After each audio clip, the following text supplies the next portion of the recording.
বিসমিল্লাহির রহমানির রহিম। Dear student, সবাইকে শুভেচ্ছা জানিয়ে শুরু করছি অর্থনীতি অনার্স প্রথম বর্ষের মৌলিক গণিত এর সপ্তম অধ্যায় অর্থাৎ অন্তর্কলন। জাতীয় বিশ্ববিদ্যালয়ের অধীনে অর্থনীতি অনার্স প্রথম বর্ষের মৌলিক গণিতের সপ্তম অধ্যায় অর্থাৎ অন্তর্কলন। অন্তর্কলন ছাড়া যে আমরা জানি অন্তর্কলন ছাড়া জাতীয় বিশ্ববিদ্যালয়ে বা যে কোনো জায়গায় অর্থনীতি অনার্স পড়তে হলে অন্তর্কলন ছাড়া অর্থনীতি অনার্স কমপ্লিট করা যায় না। তো অর্থনীতিতে অনার্স করতে গেলে আমাদেরকে সবার আগে অন্তর্কলন সম্পর্কে ভালো ধারণা থাকতে হবে। যদি অন্তর্কলন সম্পর্কে ভালো ধারণা না থাকে তাহলে অর্থনীতিতে অনার্স কমপ্লিট করা মোটামুটি অসম্ভব। তো আজকে অন্তর্কলন কাকে বলে, অন্তর্কলন কি, এটা কি করে, এই বিষয় নিয়ে বিস্তারিত আলোচনা করার চেষ্টা করব। তো প্রথমে আমি এখানে একটা অপেক্ষক লিখি।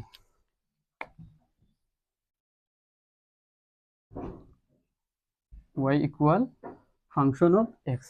তো আমরা জানি এখানে x হচ্ছে স্বাধীন চলক এবং y হচ্ছে অধীন চলক, অর্থাৎ x এর মানের উপর y নির্ভর করে। y হচ্ছে x এর একটি অপেক্ষক। তো এই বিষয়টা আমরা জানি। তো এখান থেকে একটা সমীকরণ যদি আমি এখানে লিখি যে y ইকুয়াল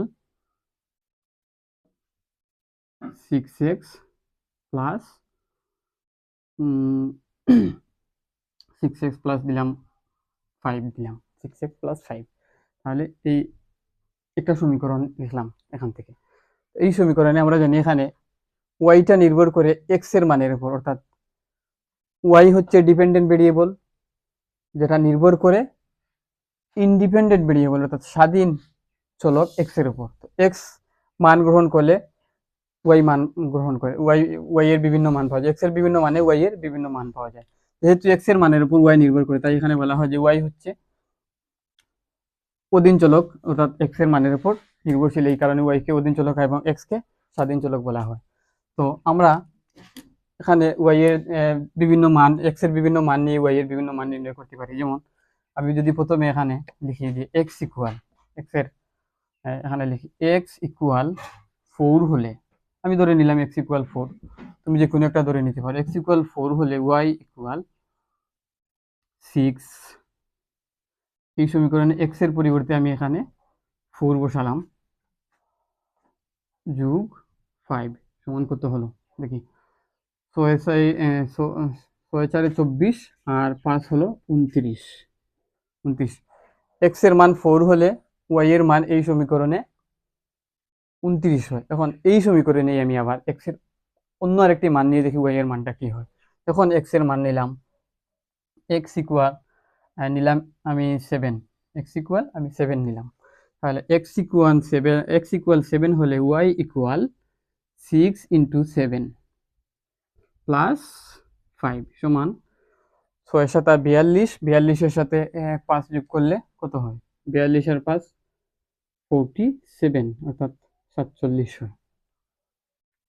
এভাবে আমি আরো বিভিন্ন মান নিতে পারি। এক্স এর মান অন্য একটা বসে যদি আরো একটা ওয়াই এর মান আসবে এই সমীকরণ থেকে। এখন আমি দেখতে চাই যে এক্স এর মানের পরিবর্তনের ফলে ওয়াই এর মানের কত পরিবর্তন হতে পারে। লিখি এখানে আমি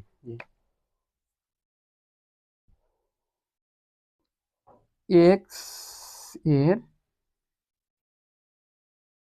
মানের পরিবর্তন, এক্স এর মানের পরিবর্তন এটাকে লেখা হয় যে ডেল এক্স দ্বারা। তো ডেল এক্স দ্বারা লেখা হয় এক্স এর মানের পরিবর্তন। আমি এই বাংলায় এই লম্বা লাইনটুকু না লিখে সরাসরি যদি লিখি ডেল এক্স, এই যে ত্রিভুজের মতো চিহ্ন এটাকে ডেল বলা হয়। তাহলে এইভাবে যদি লিখি ডেল এক্স তাহলে বোঝাবে এক্স এর মানের পরিবর্তন। এক্স এর মানের পরিবর্তন এই আমি প্রথমে এক্স এর মান বসিয়েছি 4 এবং পরে বসিয়েছি 7। এখন কোনটা থেকে কোনটা বিয়োগ করব, এই বিয়োগ করার ক্ষেত্রে আমাদেরকে একটা রুল ফলো করতে হবে যে বর্তমান থেকে পূর্ববর্তীটাকে বিয়োগ করতে হবে, অর্থাৎ পরবর্তী থেকে পূর্ববর্তী। আরো ক্লিয়ার করে বলে পরবর্তী থেকে পূর্ববর্তীটাকে বিয়োগ করতে হবে, অথবা বর্তমান থেকে পূর্ববর্তীটাকে বিয়োগ করতে হবে। যেমন আমি পরবর্তীতে নিয়েছিলাম কত 7, আর 7 এর পূর্বে নিয়েছিলাম কত 4, তাহলে বিয়োগ করব 7 মাইনাস 4 সমান সমান 3। তাহলে ওয়াই এর পরিবর্তন হয়েছে 3। তাহলে ওয়াই এর পরিবর্তন 3 হলে এদিকে এক্স এর পরিবর্তন হয়েছে 3। এক্স এর পরিবর্তন যদি 3 হয় তাহলে দেখি ওয়াই এর পরিবর্তনটা কত হয়েছে। কালো কালি দিয়ে লিখি ওয়াই এর মানের পরিবর্তন এই বাংলা লাইনটা না লিখে আমরা সহজভাবে লিখতে পারি যে ডেল ওয়াই। তাহলে ওয়াই এর পরিবর্তনের বেলায় একই শর্ত প্রযোজ্য। ওয়াই এর পরিবর্তনের বেলায় কি করতে হবে? প্রথমে পরবর্তী থেকে পূর্ববর্তীটা বিয়োগ দিতে হবে। তাহলে পরবর্তী মানটা কত? এক্স এর মান যখন আমি 7 নিয়েছিলাম, পরবর্তীতে 7 নিয়েছিলাম, তখন ওয়াই এর মান বের হয়েছিল 47। তাহলে এক্স এর মান যখন 7 নিয়েছিলাম, ওয়াই এর মান বেরিয়েছিল তখন 47, দিলাম বিয়োগ চিহ্ন। এবং পূর্ববর্তীতে এক্স এর মান যখন 4 নিয়েছিলাম, তখন ওয়াই এর পূর্ববর্তী মানটা ছিল 29 বা 29। 47 থেকে যদি 29 বাদ দিই 18, হোয়াট 18 বের হয়। অর্থাৎ এক্স এর মানের পরিবর্তন 3 হওয়ায়, এক্স এর মানের পরিবর্তনটা 3 হওয়ায় ওয়াই এর মানের পরিবর্তন হয়েছে 18। এক্স এর মানের পরিবর্তনটা 3 হওয়ায় ওয়াই এর মানের পরিবর্তনটা হয়েছে কত? 18। তাহলে আমরা এটাকে এখন অনুপাত আকারে লিখতে চাই। এটাকে এখন অনুপাত আকারে লিখতে চাই যে এটাকে যদি আমরা এইভাবে লিখি, অনুপাত আকারে লিখি যে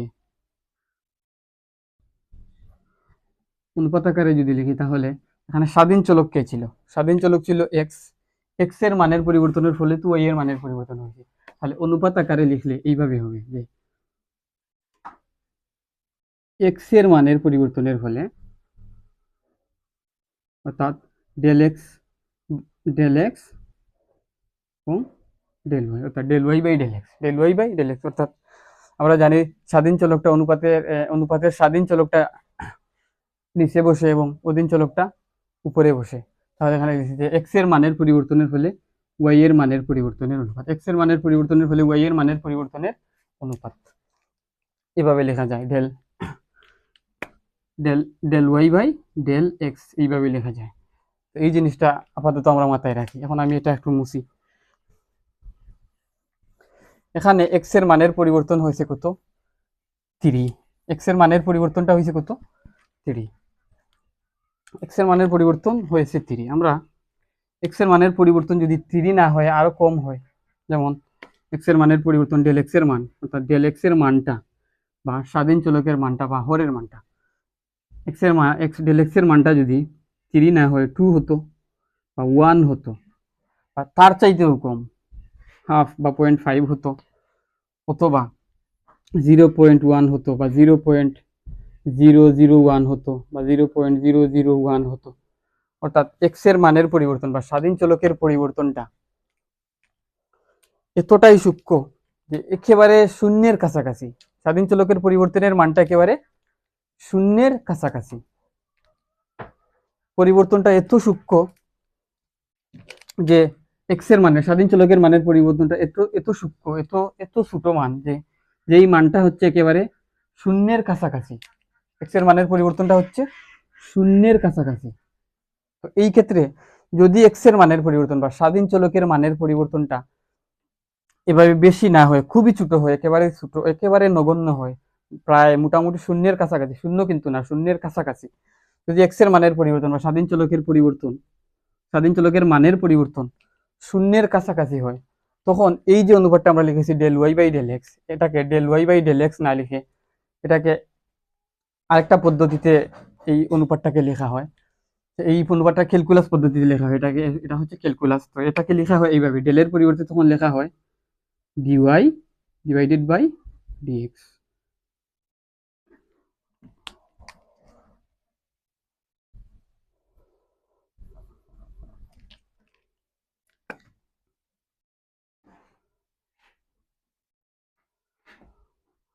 dy বাই dx, যদিও dy বাই dx, কিন্তু উচ্চারণের ক্ষেত্রে আমরা এভাবে বলবো না। dy বাই dx এটা হচ্ছে ভুল উচ্চারণ। উচ্চারণের ক্ষেত্রে হচ্ছে ডিডি এক্স ও ওয়াই, অর্থাৎ এক্স এর সূক্ষ্ম পরিবর্তনের ফলে, এটা দ্বারা বোঝায় যে এক্স এর সূক্ষ্ম পরিবর্তনের ফলে, এই জিনিসটা দ্বারা বোঝায়, এক্স এর সূক্ষ্ম পরিবর্তনের ফলে ওয়াই এর পরিবর্তন, এক্স এর সূক্ষ্ম পরিবর্তনের ভ্যালু, অর্থাৎ এক্স এর পরিবর্তন যখন শূন্যের কাছাকাছি হয়, তখন এক্স এর পরিবর্তন শূন্যের কাছাকাছি হলে ওয়াই এর যে পরিবর্তন হয় এই দুইয়ের অনুপাতকে, এক্স এর পরিবর্তন শূন্যের কাছাকাছি হলে ওয়াই এর যে পরিবর্তন হয় এই দুইয়ের অনুপাতকে লেখা হয় এইভাবে, d d x of y, d d x of y. এই পদ্ধতিতে এটাকে লেখা হয়, এই পদ্ধতিতে এটাকে লেখা হয়, এটাই হচ্ছে অন্তর্কলন। অর্থাৎ অন্তর্কলনটা হচ্ছে যে স্বাধীন চলকের, অন্তর্কলনটা হচ্ছে মূলত স্বাধীন চলকের পরিবর্তন, স্বাধীন চলকের পরিবর্তন যদি শূন্যের কাছাকাছি হয় অর্থাৎ টেন্স টু জিরো হয়, অর্থাৎ আমি এখানে একটু লিখে দেওয়া উচিত ছিল, যে এখানে আমি একটু লিখে দিই, যে এভাবে লেখা হয় যে এক্স এর পরিবর্তন যখন শূন্যের কাছাকাছি অর্থাৎ এক্স টেন্স টু জিরো, এই যে এরো চিহ্ন এটা দিয়ে বোঝানো হয় টেন্স টু, অর্থাৎ হচ্ছে শূন্যের দিকে দাবমান, এক্স এর পরিবর্তনটা শূন্যের দিকে দাবমান, মানে এটাকে উচ্চারণ করা হয় টেন্স টু, ইংরেজিতে বলা হয় এক্স এর পরিবর্তন শূন্যের কাছাকাছি।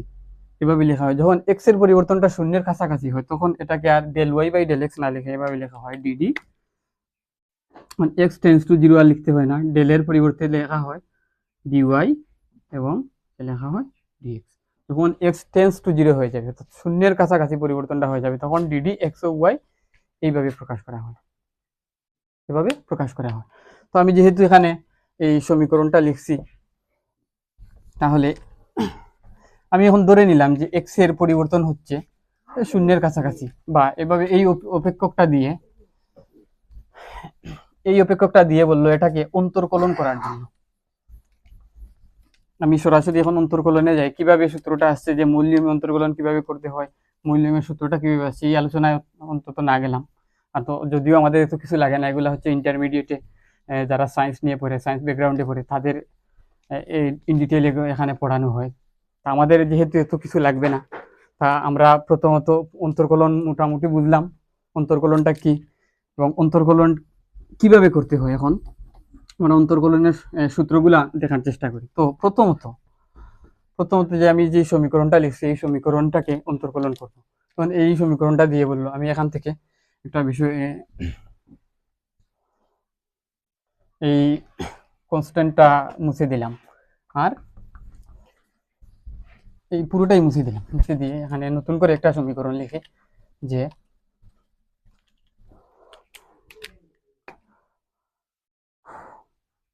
y equal x to the power 6, তো এটা দিয়ে বললো অন্তর্কলন করার জন্য, এটা দিয়ে যদি বলি অন্তর্কলন করার জন্য, তো এটা হচ্ছে পাওয়ারের সূত্র। তো প্রথমত আমি অন্তর্কলনের পাওয়ারের সূত্র নিয়ে আলোচনা করি।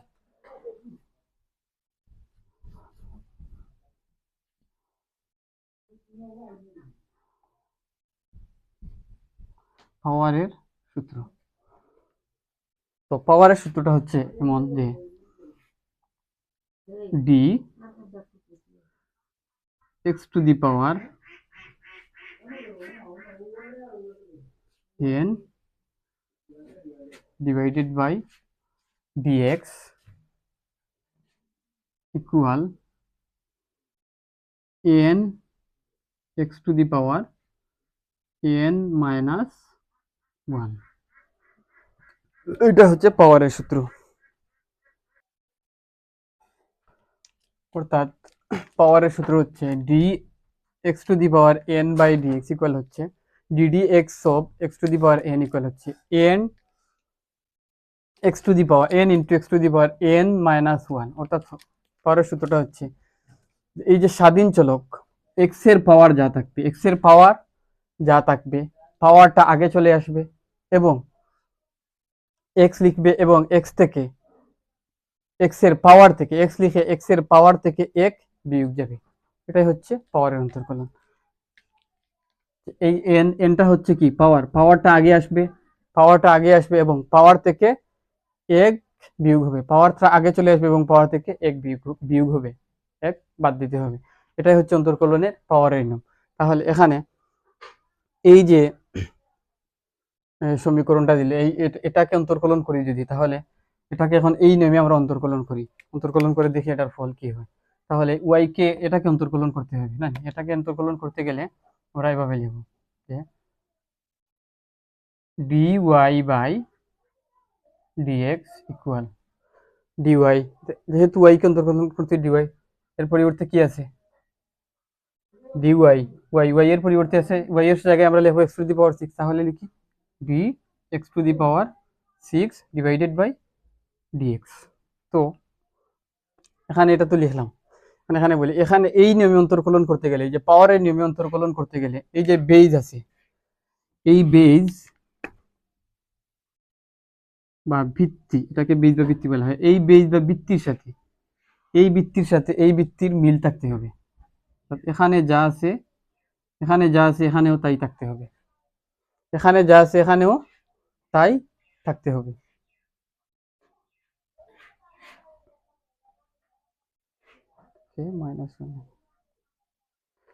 এখানে যা আছে এখানেও তাই থাকতে হবে, এই বেইজের সাথে এই বেইজের মিল থাকতে হবে, এবং এই পাওয়ারটা কোনো একটা স্থির সংখ্যা হতে হবে, অর্থাৎ 1 2 3 -1 -2 হেন তেন যা কিছু, অথবা এ বি সি ডি, ছোট হাতের a b c d, alpha beta gamma, এইগুলা তো আলফা বিটা গামা, এগুলাকেও স্থির সংখ্যা হিসেবে ধরা হয়, আলফা বিটা গামা বা পাই। এইরকম যদি থাকে তাহলে এটা পাওয়ারের সূত্র হবে। যদি এই পাওয়ারটা, এই যে এক্স এর পাওয়ারটা বা স্বাধীন চলকের পাওয়ারটা যদি কোনো চলক থাকে, যেমন এক্স এর পাওয়ারটা মনে করো এক্স দিয়ে দিল বা ওয়াই দিয়ে দিল, এরকম যদি কোনো চলক থাকে তাহলে এই সূত্রে হবে না, তো এই সূত্রে হওয়ার জন্য প্রথমত হচ্ছে কি বেইজের সাথে মিল হতে হবে, এখানে যা আছে এখানে তাই থাকতে হবে, এবং পাওয়ারটা কনস্ট্যান্ট হতে হবে, স্থির সংখ্যা হতে হবে, কোনো চলক থাকলে হবে না। তাহলে যদি এই শর্তগুলো ফিল আপ করে তাহলে আমরা এটাকে অন্তর্কলন করতে পারবো। যদি এই সিস্টেমে না হয়, এই ফর্মুলায় না পড়ে, তাহলে আমরা এটা পাওয়ারের সূত্রে নিতে পারবো না। তাহলে এখন এটা কি করি, আমাদের এই সূত্র অনুযায়ী হচ্ছে কি এক্স, বেইজে মিল আছে, এখানে দেখো তো বেইজে মিল আছে, বেইজের সাথে উপরের অংশের মিল আছে, এবং পাওয়ারটা স্থির সংখ্যা বা কনস্ট্যান্ট আছে। তাহলে আমরা এখন এই সূত্র অনুযায়ী এখন লিখতে পারি,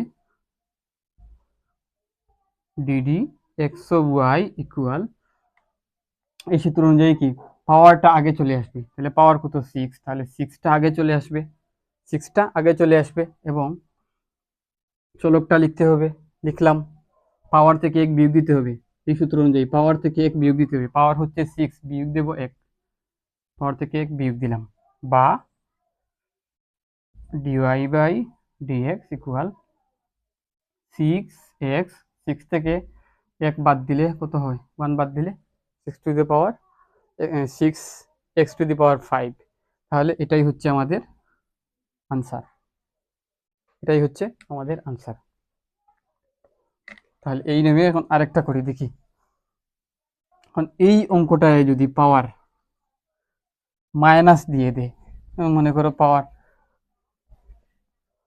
এখানে কত আছে, এখানে আছে 6, দিয়ে দিল -6, এখন -6 দিয়ে দিল, তাহলে এটা কিভাবে করব, পাওয়ারটা প্লাস স্থির সংখ্যা হতে হবে, স্থির সংখ্যা তো আছে, এখন প্লাস আছে নাকি মাইনাস আছে সেটা দেখার বিষয় না, প্লাস থাকলে হবে মাইনাস থাকলে হবে। তাহলে দেখি এখন এটা করি, তাহলে d y by d d x y equal, এই সূত্র অনুযায়ী আমরা করি যে পাওয়ারটা আগে চলে আসবে, তাহলে এখানে পাওয়ার কত আছে, পাওয়ার আছে -6, তাহলে -6 এই চিহ্ন সহ আগে চলে আসবে।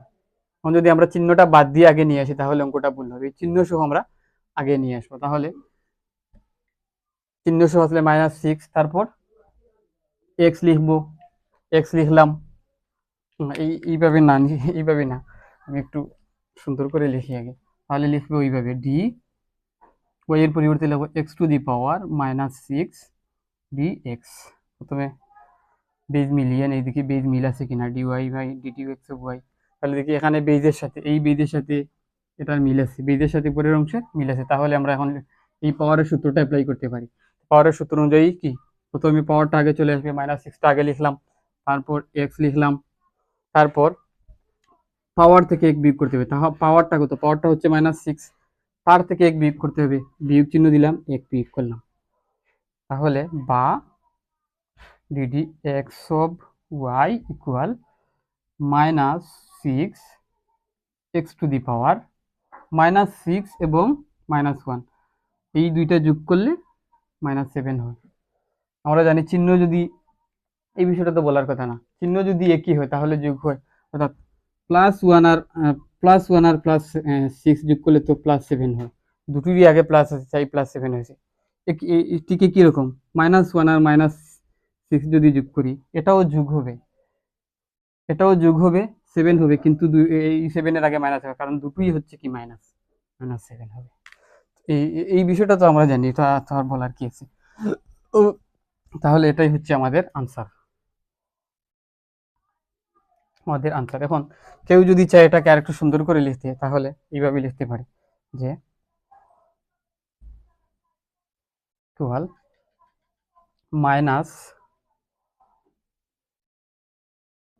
-6টাকে উপরে লিখলাম। আর আমরা জানি পাওয়ারের সূত্র অনুযায়ী, সূচকের নিয়ম অনুযায়ী পাওয়ার যদি মাইনাস থাকে, ঋণাত্মক থাকে, তাহলে উপরে থাকলে সেটা নিচে নিয়ে গেলে পাওয়ারটা প্লাস হয়ে যায়। তাহলে এইভাবে লিখলাম -6/x⁷, এটাও লিখতে পারি আনসার, এটাও হবে, এটাও হবে। এটাতে লিখলেও আনসার, এটাতে লিখলেও আনসার, কোনো সমস্যা নেই। তাহলে আশা করি এইটুকু বোঝা গেল। এখন আরো একটা অঙ্ক করি, যেমন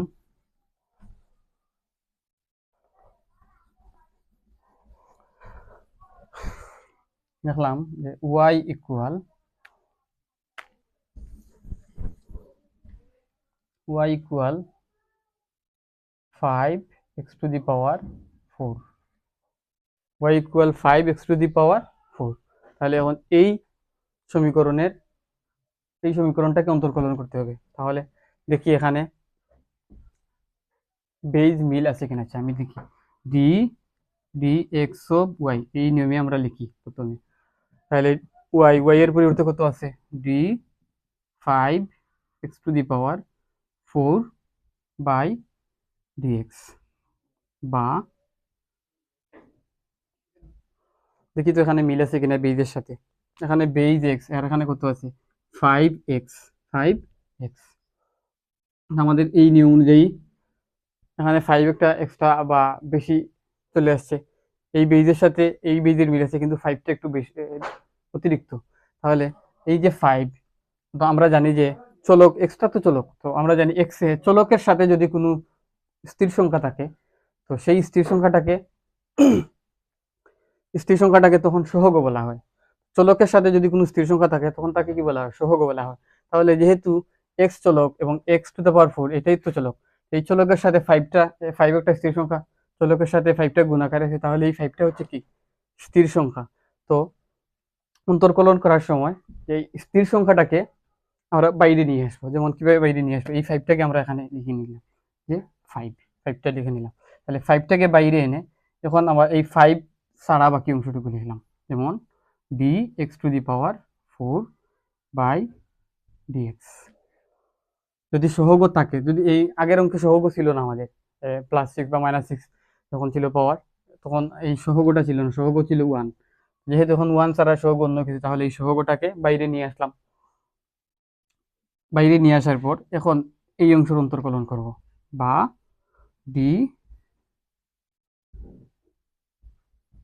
এই অংশের অন্তর্কলন যদি করি, এই 5 তো অলরেডি আছে, এই 5 আছে, এবং আমাদের এই এই অংশের অন্তর্কলনের নিয়ম অনুযায়ী, এই অংশের অন্তর্কলনের নিয়ম অনুযায়ী হচ্ছে যে চলকের পাওয়ারটা আগে চলে আসবে। তাহলে চলকের পাওয়ারটা আগে চলে আসলে এখানে হবে এই 5 এর সাথে কি হবে, গুণ হবে, এই 5 এর সাথে গুণ হবে, তারপর 5 এর সাথে গুণ হবে, তারপর চলকটা লিখবো, পাওয়ার থেকে 1 বিয়োগ দেব, বা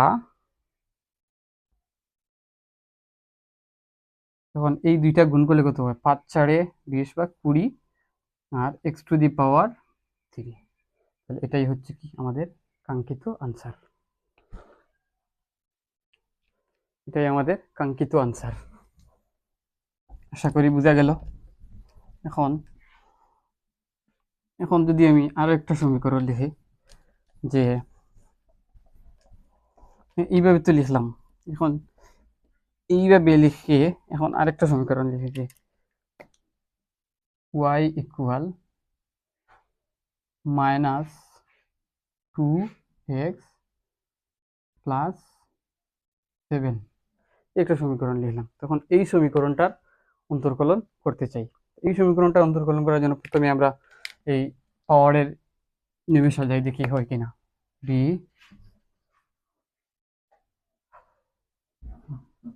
ডিডি এক্স অফ ওয়াই,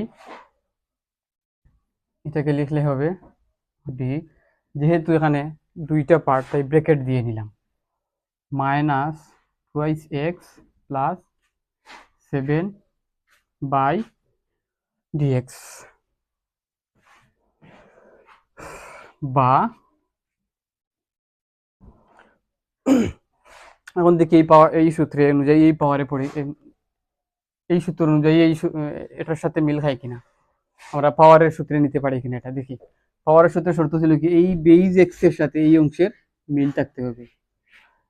তাহলে এখানে দেখো, এখানে আছে এক্স, কিন্তু এখানে আছে মাইনাস টুয়াইস এক্স প্লাস 7, এই এক্স এর সাথে কি মিল নাই, এই এক্স এর সাথে মিল নাই, তাহলে এই পাওয়ারের সূত্রে হবে না। আসলে মিল আছে, এখানে মিল আছে, যেহেতু দুইটা পার্ট আমরা মিল আছে, আমরা বুঝতে পারছি না এখন, যেহেতু একসাথে করা সবকিছু, সবগুলা মান যেহেতু এক করা, তাই আমরা বুঝতে পারতেছি মিল নাই।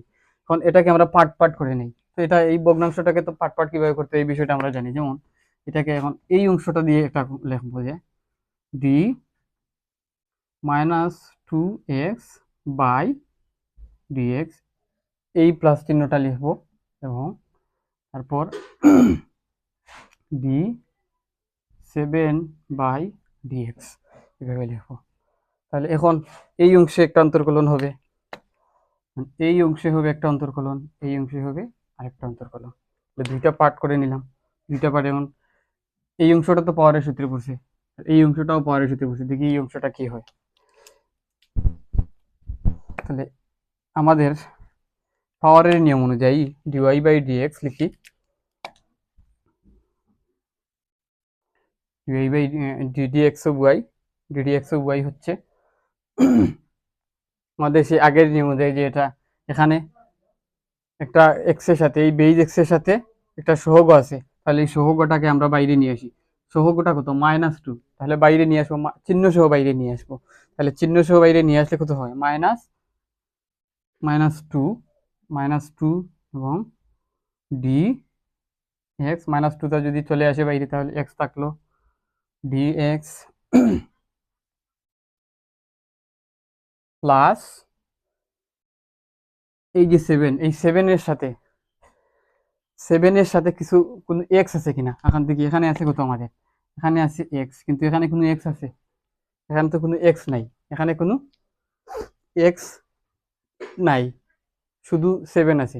তো আমরা আগে বলেছি যে এই 7টা যদি একটা চলকের সাথে এক্স এর সাথে থাকতো, তাহলে আমরা এটাকে সহগ বিবেচনা করে নিতাম। যেহেতু এখানে শুধুমাত্র এক্স 7 আছে, কোনো চলক নাই, তাহলে এই 7টা হচ্ছে স্থির সংখ্যা, এই 7টা হচ্ছে স্থির সংখ্যা। তো অন্তর্কলন করার সময় স্থির সংখ্যার কোনো অন্তর্কলন হয় না, স্থির সংখ্যার অন্তর্কলন কি হয়, শূন্য হয়। তাহলে এই অংশের অন্তর্কলনটা, যেহেতু এক্স নাই, আমাদের বেদের সাথে মিল নেই, তো স্থির সংখ্যার অন্তর্কলন করতে গেলে, ফাইনালি এগুলো বলতে চাই যে স্থির সংখ্যার অন্তর্কলন করতে গেলে রেজাল্টটা হয় 0। এখন 7 থাকুক, -7 থাকুক, 10 থাকুক, 100 থাকুক, 500 থাকুক, যাই থাকুক, রেজাল্টটা হবে 0। স্থির সংখ্যার অন্তর্কলন 0 হয়, এই কথাটা যেন মনে থাকে, স্থির সংখ্যার অন্তর্কলন 0 হয়। আর স্থির সংখ্যা যদি চলকের সাথে যুক্ত থাকে তাহলে এটাকে সহগ বলে, স্থির সংখ্যা চলকের সাথে যুক্ত থাকলে তাকে সহগ বলে। আর অন্তর্কলন করার সময় সহগ যা আছে তাই লিখে ফেলতে হয়। যেমন এই যে অন্তর্কলন করার সময় সহগটা যা আছে আমি তাই লিখলাম, এবং চলকের অন্তর্কলন করলাম। এখন এখানে যেহেতু চলক নাই, শুধু স্থির সংখ্যা আছে, তাহলে এর অন্তর্কলনটা 0 হবে লিখলাম। বাকি অংশের অন্তর্কলনটুকু করি, d d d x of y equal -2 লিখলাম। আর এখানে চলকের পাওয়ার কিছু নাই, মানে তো এখানে 1 আছে, যদি আমরা জানি পাওয়ার 1 থাকলে এটা দেওয়া হয় না, পাওয়ার 1 থাকলে দেওয়া হয় না। তাহলে এই 1টা যদি এখানে গুণ আকারে নিয়ে আসি, তাহলে 2 একে 2, তাহলে এই 2 একে 2 লিখা আর না লিখা কি সমান, 2 একে 2 লিখা আর না লিখা সমান। তাহলে এরপরে এক্স এর পাওয়ার 1 আছে, যেহেতু কিছু নাই তার মানে এখানে 1 আছে, তাহলে এই 1টা লিখলাম। শর্ত অনুযায়ী, সূত্র অনুযায়ী কি 1 বিয়োগ করে দেওয়ার কথা। তাহলে 1 মাইনাস 1, তাহলে 1 মাইনাস 1 যদি হয় তাহলে এই অংশটুকু এখানে লিখি। 1 মাইনাস 1 যদি হয় তাহলে এর পরের অংশটুকু হবে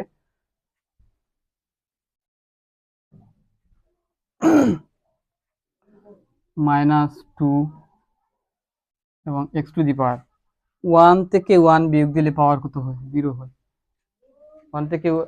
1 থেকে 1 বাদ দিলে পাওয়ারটা কত হয়? 0 হয়। আর আমরা জানি কোনো কিছুর পাওয়ার 0, অর্থাৎ কোনো কিছুর পাওয়ার যদি 0 থাকে তাহলে এর ফলাফলটা 1 হবে। অর্থাৎ এই যে x এর পাওয়ার 0, তার মানে এই অংশটুকুর মান কত হবে? 0 হবে, সরি 1 হবে। আমি সরি, একটু কারেকশন আছে, 1 হবে। কোনো কিছুর পাওয়ার যদি 0 থাকে তাহলে 1 হবে, পাওয়ার যদি 0 থাকে তাহলে 1 হবে। x টু দি পাওয়ার 0, তার মানে এখানে এই অংশটুকু, এই -2 তো অলরেডি এমনিতেই আছে। x টু দি পাওয়ার 0 তার মানে হবে 1, x টু দি পাওয়ার 0 মানে হচ্ছে 1। তাহলে ফাইনালি এই অন্তর্কলনের ফলাফলটা হচ্ছে -2। আমি আগে ভুল বলছি, যে কোনো কিছুর পাওয়ার যদি 0 থাকে তাহলে তার ফলাফলটা হবে 1 হবে। যেমন এই অংশের পাওয়ার, x এর পাওয়ারটা এখানে 0, তাহলে এই x টু দি পাওয়ার 0, এই টোটাল অংশের মানটা হবে 1। তাহলে 2 তো -2 তো অলরেডি এখানে আছে, তাহলে -2 সাথে যদি 1 গুণ হয় তাহলে -2 থাকে। তাহলে এই সমীকরণের অন্তর্কলনের ফলাফলটা হচ্ছে -2। আশা করি বোঝা গেল।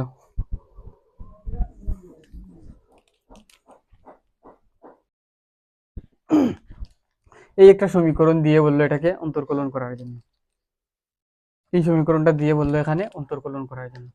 তো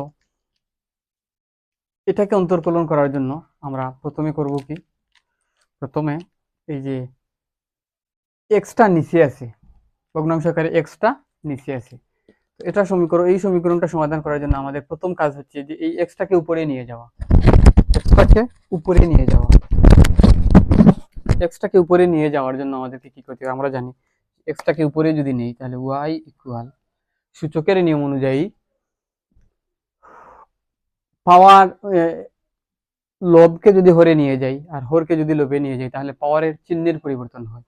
তো এখানে এক্সটা নিচে আছে, হরে আছে, এখন এক্সটাকে আমি উপরে নিয়ে যেতে চাই, লবে নিয়ে যেতে চাই। এক্সটাকে লবে নিয়ে যেতে চাইলে এক্স এর পাওয়ার এখানে আছে +7, তাহলে 4 থেকে যদি লবে নিয়ে যাই তাহলে পাওয়ারটা হয়ে যাবে -7, অর্থাৎ এই হবে এক্স টু দি পাওয়ার -7। তাহলে যদি এইভাবে ভগ্নাংশ আকারে দেওয়া থাকে, এই নর্মালি এইভাবে ভগ্নাংশ আকারে দেওয়া থাকলে আমরা এভাবে হর থেকে লবে নিয়ে যাব, লবে নিয়ে গেলে -7, চিহ্নটা ঋণাত্মক হয়ে গেল। তাহলে এখন এই অংশের অন্তর্কলন তো আমরা করতে পারবো, যেমন এইভাবে ddx of y equal dx to the power -7 by dx। তাহলে আমাদের সেই চিরাচরিত নিয়ম অনুযায়ী এই পাওয়ারের সূত্রে পড়ে গেছে, বেইজের সাথে এই এক্স এর মিল আছে, যেহেতু মিল আছে তাহলে সেই নিয়ম অনুযায়ী পাওয়ারটা আগে চলে আসবে, পাওয়ার হচ্ছে -7, তারপর এক্স লিখতে হবে এবং পাওয়ার লিখবো, পাওয়ার থেকে 1 বিয়োগ দেব, দিয়ে পরের line ddx of y equal -7 by -7 x to the power, -7 আর 1 যোগ করলে কত হয়? -8 হয়। আগে বলছি কিভাবে মাইনাসের যোগ করতে হয়, -7 যোগ -7 যোগ -1 তাহলে -8। তো এটাকে এইখানে আনসার দেওয়া যায়, আবার চাইলে আরেকটা লাইন বাড়িয়ে লেখা যায়। যেমন আমি চাইছি যে এখন এই এক্স এর পাওয়ারটা যেন মাইনাস না থাকে, প্লাস থাকে, তাহলে এইভাবে লিখতে পারি, 7টাকে উপরে লিখলাম আর এক্স টু দি পাওয়ার 8 নিচে নিয়ে গেলাম, নিচে নিয়ে গেলে এই পাওয়ারটা মাইনাস হয়ে গেল, এখানেও আনসার দিতে পারি, কোনো সমস্যা নাই। এখন রুট ওভারের একটা অঙ্ক আমরা করি, রুট ওভারে যেমন y ইকুয়াল √x, এইটা এখন করি। তো এখন যদি এইভাবে রুট ওভার দেয়া থাকে, তাহলে প্রথমে আমাদেরকে রুট ওভারটাকে উঠিয়ে নিতে হবে। প্রথম দায়িত্বটা হচ্ছে আমাদের রুট ওভারটাকে উঠিয়ে নেওয়া। তো রুট ওভারটাকে উঠিয়ে নেওয়ার জন্য আমাদেরকে কি করতে হবে? ওয়াই ইকুয়াল এক্স লিখলাম। যেহেতু রুট ওভারটাকে উঠাতে চাই, সেহেতু রুট ওভারকে উঠানোর জন্য এই পাওয়ারে একটা ভগ্নাংশ চিহ্ন দেব, পাওয়ারে একটা ভগ্নাংশ চিহ্ন দেব। তো রুট ওভারে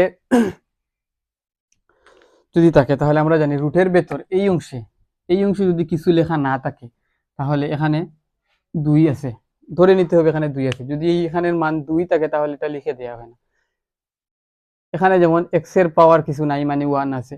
তো রুট ওভারের ভেতরে এখানে কিছু দেওয়া না থাকার অর্থ হচ্ছে এখানের ভিতরে 2 আছে, এখানের ভেতরে 2 আছে। তো 2 যদি থাকে তাহলে এটাকে লিখতে হয় না, তবে খালি রেখে দিলেই বুঝে নিতে হয় যে এখানে 2 আছে। তো রুট ওভারটা এখন এখান থেকে উঠাতে চাই, যেহেতু এই রুট ওভারের ভেতরে 2 আছে, এই 2টা এই ভগ্নাংশ চিহ্নের হরে লিখবো। এইখানে এই 2টা, এখানে যে 2 আছে এই 2টাকে এই ভগ্নাংশ চিহ্নের হরে লিখবো। এবং এক্স এর যে পাওয়ার, এক্স এর পাওয়ার তো এখানে কিছু নাই, কিছু নাই মানে তো 1 আছে, তাহলে এক্স এর পাওয়ার আছে 1, এই 1টাকে এখানে উপরে লিখবো। হয়ে গেল আমাদের রুট ওভার উঠানো। তো রুট ওভার উঠানোর জন্য কি করতে হয়, একটা পাওয়ারের উপর পাওয়ারে ভগ্নাংশ চিহ্ন দিতে হয়। ভগ্নাংশ রুট ওভারের ভেতরে যা আছে ভগ্নাংশ চিহ্ন হরে নিচে তাই লিখতে হয়, নিচে বা ভগ্নাংশের চিহ্নের হরে সেটি লিখতে হয়। এবং লবে লিখতে হয় চলকের পাওয়ার যা আছে তা। তো চলকের পাওয়ার এখানে কিছু নাই, তার মানে 1 আছে, তাহলে এই 1টাকে ভগ্নাংশের উপরে লিখবো বা লবে লিখবো। তাহলে আমাদের রুট ওভারটা উঠানো শেষ, রুট ওভার উঠানো শেষ। এখন আমরা অন্তর্কলন করতে পারি। যেমন অন্তর্কলন যদি এখন করি তাহলে d d x of y equal d x to the power half divided by x, বা ইকুয়াল, এখন আমাদের সেই চিরাচরিত নিয়ম অনুযায়ী হচ্ছে কি পাওয়ারটা আগে চলে আসবে, তাহলে পাওয়ারটা হচ্ছে কত, হাফ, তারপর চলক লিখতে হবে, তারপর পাওয়ার যা আছে তাই লিখবো, তার থেকে 1 বিয়োগ দেব, তার থেকে 1 বিয়োগ দেব, বিয়োগ দেওয়ার পর এখন এই অংশে এখানে যেহেতু একটা ভগ্নাংশ আছে, এই অংশে এখন একটু লসাগু করতে হবে, এই অংশে লসাগু করতে হবে। তো এটাকে আমি যদি এখন একটু এখানে করি যে 2 1, তাহলে এই ভগ্নাংশের লসাগু 2 এবং এটার নিচে মনে মনে কত আছে, 1 আছে বা 1 আছে, তাহলে 2 এবং 1 এর লসাগু হচ্ছে কত, 2। তো এইটার লসাগু নিয়মটা হচ্ছে কি, নিচে লসাগুটা লিখলাম, তারপর আমি দূরে কোথাও একটা ভগ্নাংশ চিহ্ন দিলাম, দিয়ে এখানে যে লসাগুটা পাইছি, লসাগুটা 2 পেয়েছি, এই 2টাকে আমি লবে লিখবো। আমি আলাদা কোথাও এটা রাফে করব, 2 লিখলাম। 2 লিখে আমি প্রথমত এই ভগ্নাংশে কাজ করতে চাই, এই ভগ্নাংশে কাজ করতে চাই, তাহলে এই ভগ্নাংশের হর কত আছে, এই ভগ্নাংশের হরটা হচ্ছে 2, তাহলে এই ভগ্নাংশের হর 2টা এখানে নিয়ে লিখবো, লিখলাম। তাহলে এখন ভাগ করি, 2কে 2 দ্বারা ভাগ করলে 1 হয়। এই যে ভাগফল 1 পেয়েছি, এই 1টাকে এই ভগ্নাংশের লবের সাথে গুণ করব, এই 1 আর এই 1 গুণ করলে কত হয়, 1 হয়। ভগ্নাংশের যোগবিয়োগ কিভাবে করতে হয় আশা করি বোঝা গেল। তো ভগ্নাংশ যদি থাকে এভাবে যোগবিয়োগ করতে হলে প্রথমে ভগ্নাংশের হরগুলার লসাগু নিতে হয়, হরগুলার লসাগু নিলাম 2 হলো, তাহলে এই 2টা এভাবে লিখলাম আমি, লিখে এখন আমি আস্তে আস্তে কাজ করব, প্রথমে এই ভগ্নাংশে তারপরে এই ভগ্নাংশে। প্রথমে এই ভগ্নাংশে কাজ করার জন্য কি করব, আলাদা কোথাও একটা ভগ্নাংশ চিহ্ন লিখলাম, ভগ্নাংশ চিহ্ন লিখে ভগ্নাংশ চিহ্নের লবে লিখবো, এই লসাগু 2টা লবে লিখবো, লসাগু 2টা, লসাগু যা থাকবে তা লবে লিখবো, এখানে 2 ছিল তাই 2 লিখছি। তারপর যে ভগ্নাংশে কাজ করব, এই ভগ্নাংশে কাজ করতে চাই, এই ভগ্নাংশে কাজ করতে চাই যেহেতু এই ভগ্নাংশের হর কত আছে 2, এই 2টা ওই ভগ্নাংশের হরে নিয়ে লিখবো। এই ভগ্নাংশের হরটা ওই আমার রাফের যে ভগ্নাংশ লিখছিলাম সেই ভগ্নাংশের হরে লিখবো, ভাগাভাগি করে যা হবে ভাগফল পেলাম 1, এই ভাগফলটাকে ওই ভগ্নাংশের লবের সাথে গুণ করব, লব হচ্ছে 1, তাহলে 1 আর 1 গুণ করলে কত হয়, 1 হয়। তারপর এই চিহ্ন মাইনাস চিহ্ন দেবো, যেহেতু এখানে মাইনাস আছে মাইনাস চিহ্ন দিলাম। আবার যেহেতু এখন এই ভগ্নাংশের সাথে কাজ করতে চাই, এখন আমি করতে চাই এই ভগ্নাংশের সাথে কাজ করতে চাই, এই ভগ্নাংশের নিচে তো মনে মনে 1 আছে, এই ভগ্নাংশের সাথে কাজ করতে চাই। এই ভগ্নাংশের সাথে যেহেতু কাজ করতে চাই, আবার সেই কি ভগ্নাংশ চিহ্ন দিলাম, দিয়ে লসাগু যা আছে তা আবার এখানে নিয়ে উপরে লিখবো। এখানে লসাগু হচ্ছে 2, লিখলাম লসাগু 2। তারপর ওই ভগ্নাংশের হর কত আছে, ওই ভগ্নাংশের হর নিচে মনে মনে আছে 1, তাহলে এই 1টাকে এখানে লিখলাম। 1 দ্বারা 2কে বা 2কে ভাগ করলে 1 2 2 হয়, তাহলে ভাগফলটা হয়েছে কত, 2, ভাগফলটা 2। তাহলে এই দুইটা আমরা এটা এখানে যে লবে তো 1 আছে, এই দুইটা এই লব 1 এর সাথে গুণ করব। 2 একে গুণ করলে কত হয়, 2 হয়। তাহলে নিচে 2 আছে, তাহলে 1 থেকে 2 বাদ দিলাম, মানে 2 থেকে 1 বাদ দেওয়া, 1 থেকে 2 বাদ দেওয়া মানে 2 থেকে 1 বাদ দিলাম। 2 থেকে যদি 1 বাদ দিই তাহলে তো 1 হয়। দেখলাম 2 থেকে 1 বাদ দিয়ে 1 লিখলাম। কিন্তু এখানে চিহ্নটা কার বড়, চিহ্নটা তো অবশ্যই 2 এর বড়, কারণ 2 এর আগে হচ্ছে মাইনাস। তাহলে একটা যোগ আর একটা বিয়োগ যদি থাকে তাহলে বিয়োগ করব, বিয়োগ করলাম, বিয়োগ করে যার চিহ্ন বড় হবে সেই চিহ্নটা আগে বসিয়ে দেব। তাহলে এখান থেকে এখানে একটা হচ্ছে +1, একটা হচ্ছে -2, তাহলে এখান থেকে বিয়োগ করি, বড়টা থেকে ছোটটা বিয়োগ করি। 2 থেকে 1 বিয়োগ করলে হচ্ছে 1 লিখলাম। চিহ্নটা কার বড়, বড় সংখ্যা চিহ্নটা বড় হচ্ছে 2 এর বড়, মাইনাস চিহ্নটা হচ্ছে 2 এর, তা 2টা তো বড়, তাহলে বড়টার চিহ্ন বসবে, বড়টার চিহ্ন হচ্ছে মাইনাস, তাহলে আগে মাইনাস চিহ্ন। তাহলে ফাইনালি কি দাঁড়ালো, এইটা থেকে যদি এখন যে d y d d x y equal -x to the power, এই যে -1/2, এটাকে এই মাইনাস চিহ্নটাকে আগে এনে আমি এইভাবে লিখতে পারি 1/2, অর্থাৎ -1/2 লিখতে পারি, -1/2 লিখতে পারি। তো এই হচ্ছে এটার আনসার, এই হচ্ছে এটার আনসার। এখন এটাকে এখানে আনসার দিলেও হবে, আবার এখন এটাকে যদি আরেকটু সুন্দর করে সাজাতে চাই, যেমন এই অংশটাকে এখানে এনে লিখি, এই অংশটাকে আমি এখন চাই কি করতে, যে d d x of y equal হচ্ছে হাফটাকে লিখলাম। এখন এটার চিহ্নটা যেহেতু মাইনাস, পাওয়ারের চিহ্নটা যেহেতু মাইনাস, আমি এই মাইনাসটাকে প্লাস বানাতে চাই, তাহলে কি করব, তাহলে 1 লিখবো এবং এই এক্সটাকে নিচে নিয়ে গিয়ে 1/2 লিখবো, এই হয়ে গেল। এখন প্লাসটাকে মাইনাস করে নিলাম। এখন আমি আবার চাই কি, যে এটা এটা এখানেও আনসার দিলে হবে, এখানেও আনসার দিলে হবে। এখন আমি এখানে একটু সুন্দর সুন্দর লাগছে, আমি চাইছি রুটের ভিতরে নিতে। তো রুটের ভিতরে নিতে চাইলে কি করব, কিন্তু ভগ্নাংশ থাকলে রুটের ভিতরে নিতে চাইলে বাদ দিয়ে আমি লিখলাম ইকুয়াল, একটা ভগ্নাংশ লিখে দিলাম 1, আর এই 2টা এখানে লিখলাম। যেহেতু রুটের ভিতরে এখন এক্সটাকে নিতে চাই, তাহলে এক্স লিখলাম। এখানে যেমন রুট ভাঙার সময় কি করেছিলাম, যে রুটের ভেতরে যা আছে, রুটের ভেতরে যা আছে আমি রুটটা আগে দিয়ে দিই, রুটের ভেতরে যা আছে রুটটা দিয়ে দিলাম। এখান থেকে রুটের ভেতরে যা আছে এটাকে ভগ্নাংশের নিচে লিখতে হয়, এই লিখলাম নিচে, নিচে লিখতে হয়। আর উপরে উপরে কি লিখতে হয়, এই পাওয়ার যা আছে তা। তাহলে এই ফর্মুলা এখানে অ্যাপ্লাই করে দেখি তো, এখানে নিচে আছে 2, তাহলে এই 2টা এখানে চলে আসলো, তাহলে এখানে যদি 2 লিখতে, এখানে যদি 2 চলে আসে তাহলে এটা কি লিখতে হয়, এটা তো লিখতে হয় না, তাহলে এটা লিখলাম না। আর এই পাওয়ার 1টা এক্স এর পাওয়ার হওয়ার কথা, এক্স এর পাওয়ার হওয়ার কথা, অর্থাৎ এইভাবে হওয়ার কথা। এখন এই যেভাবে লিখছি, যে রুটের ভিতর যদি 2 থাকে তাহলে লিখতে হয় না, এবং চলকের পাওয়ার যদি 1 থাকে সেটাও লিখতে হয় না, তাহলে সরাসরি এইভাবে লিখে দিলাম। এটাই হচ্ছে আমাদের আনসার। এখন আমরা আনসারটা এখানেও দিতে পারি, এখানেও দিতে পারি, এখানে দিলে আরো সুন্দর উত্তর হয়, এটাও দিতে পারি।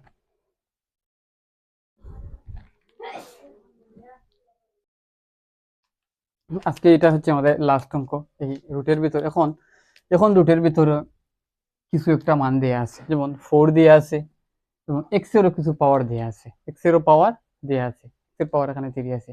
তাহলে এখন এটার আমরা অন্তর্কলন করতে চাই। তো এটার অন্তর্কলন করার জন্য আমাদেরকে প্রথমে কি করতে হবে, ওই যে আগের মতো রুট ওভারটা তুলতে হবে। তো রুট ওভারটা তোলার জন্য আমাদেরকে কি করতে হবে, রুট ওভার তুলে নিই আমরা প্রথমে।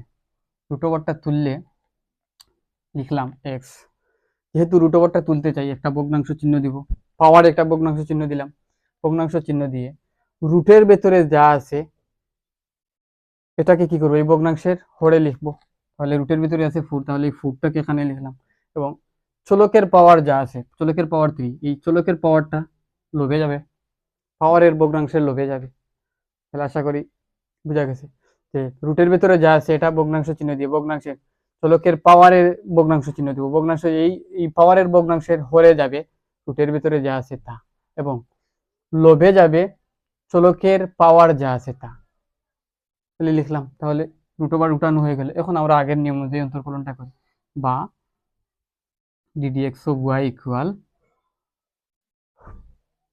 পাওয়ারটা, এই পাওয়ারটা আগে চলে আসবে অন্তর্কলন করার সময়, চলকের পাওয়ারটা আগে চলে আসে, তাহলে পাওয়ারটা হচ্ছে 3/4, তারপর এক্স লিখতে হয়, পাওয়ার লিখতে হয় 3/4, এর থেকে এক বিয়োগ করতে হয়, এর থেকে এক বিয়োগ করতে হয়। তাহলে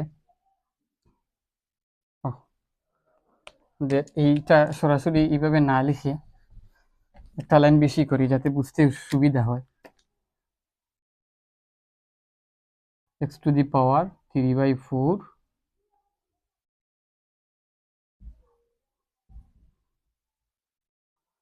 3/4টা পাওয়ারটা আগে চলে আসে, তারপর এক্স লিখতে হয়, তারপর পাওয়ার যা আছে তা লিখলাম, তার থেকে এক বিয়োগ দিলাম, বা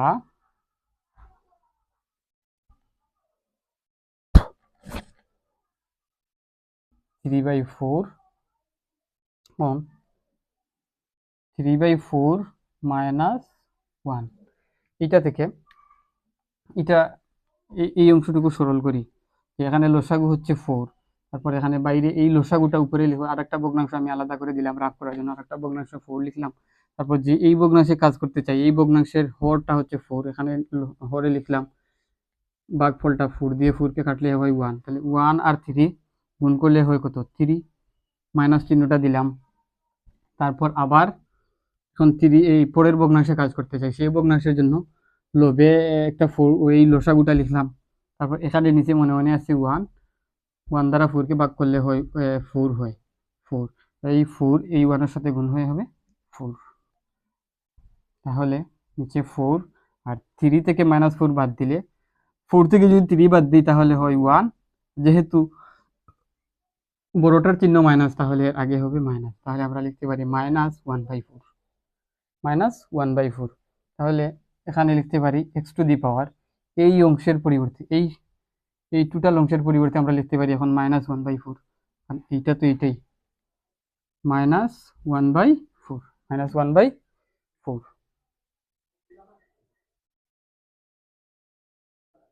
-1/4, তাহলে এই হচ্ছে আমাদের আনসার, এখানেই আনসার।